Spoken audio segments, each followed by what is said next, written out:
MSLI TV رہنمائی بدلتی دنیا کے لیے۔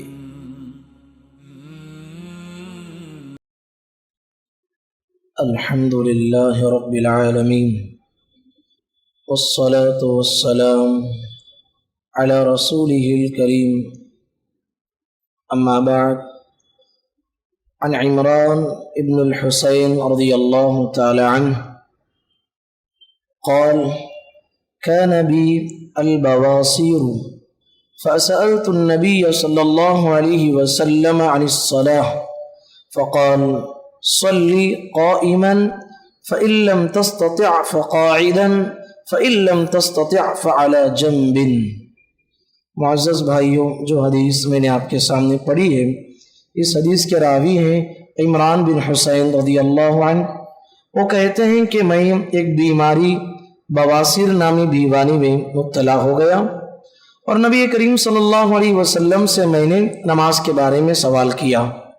نبی کریم صلی اللہ علیہ وسلم نے فرمایا کہ دیکھو، اللہ تمہیں طاقت دیا ہے، کھڑے ہو کر نماز پڑھ سکتے ہو تو کھڑے ہو کر نماز پڑھو، اور اگر اس کی طاقت نہیں ہے بیٹھ کر ہی صحیح نماز پڑھو، اور اگر بیٹھ کر بھی نماز پڑھنے کی طاقت نہیں ہے لیٹ کر ہی صحیح نماز کو پڑھو۔ حضرات، اس حدیث سے بہت ساری باتیں معلوم ہوتی ہیں۔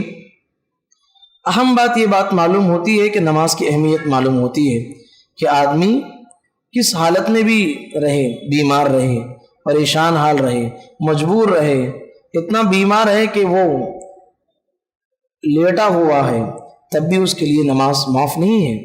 ان الصلاۃ کانت علی المؤمنین کتابا موقوتا، اللہ تعالیٰ نے نماز کو مومنوں پر وقت مقررہ پہ فرض کیا ہے، انہیں اسی وقت میں پڑھنا چاہیے۔ اور اس حدیث سے ایک اہم بات یہ بھی معلوم ہوتی ہے کہ آدمی استطاعت کے باوجود، قدرت کے باوجود، اگر کوئی آدمی بیٹھ کے نماز پڑھتا ہے، یہ بالکل غلط بات ہے اور اس کی نماز ہوتی بھی نہیں۔ بہت سارے جگہوں پر لوگ بیٹھ کر نماز پڑھتے ہیں، پوچھنے پر کہتے ہیں کہ تھوڑا سا سردی ہوئی ہے، بخار آیا ہے اور کھانسی ہے، اس چھوٹے سے بہانے کو لے کر چیئر پہ بیٹھ کے نماز پڑھتے ہیں۔ یاد رکھیے، قاعدہ یہی ہے کہ قیام یہ نماز کا رکن ہے۔ اگر کوئی آدمی قیام کی طاقت رکھتے ہوئے بھی بیٹھ کے نماز پڑھتا ہے، اس کی نماز ہی نہیں ہوئی، اگرچہ کہ وہ 5-10 سال سے نماز پڑھ رہا ہے، اس کی ایک نماز بھی قبول نہیں ہوتی، کیونکہ قیام کرنا یہ رکن ہے، اس کا ہمیں خیال کرنا چاہیے۔ ہاں، شریعت اجازت دیتی ہے، کوئی واقعتاً بیمار ہے، مجبور ہے کہ وہ کھڑے ہو کر بھی نماز نہیں پڑھ سکتا ہے، شریعت کہتی ہے کہ بیٹھ کے پڑھو، چیئر پہ بیٹھ کے پڑھنا کوئی غلط بات نہیں، اس کا حقدار ہونا چاہیے۔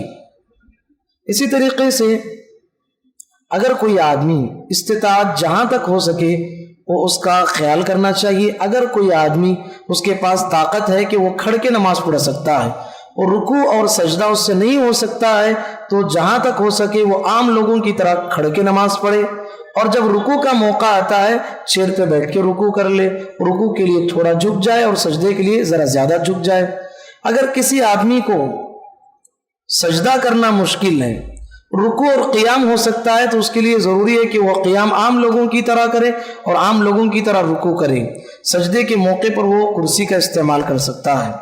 اسی طریقے سے اگر کوئی آدمی نماز میں جو ہے قیام کر سکتا ہے، سجدہ کر سکتا ہے، لیکن رکوع اس سے نہیں ہو سکتا، تو اگر ویسا ہے تو وہ قیام عام لوگوں کی طرح کرے، سجدہ عام لوگوں کی طرح کرے، رکوع کے موقع پر صرف جو ہے وہ چیئر کا استعمال کر سکتا ہے۔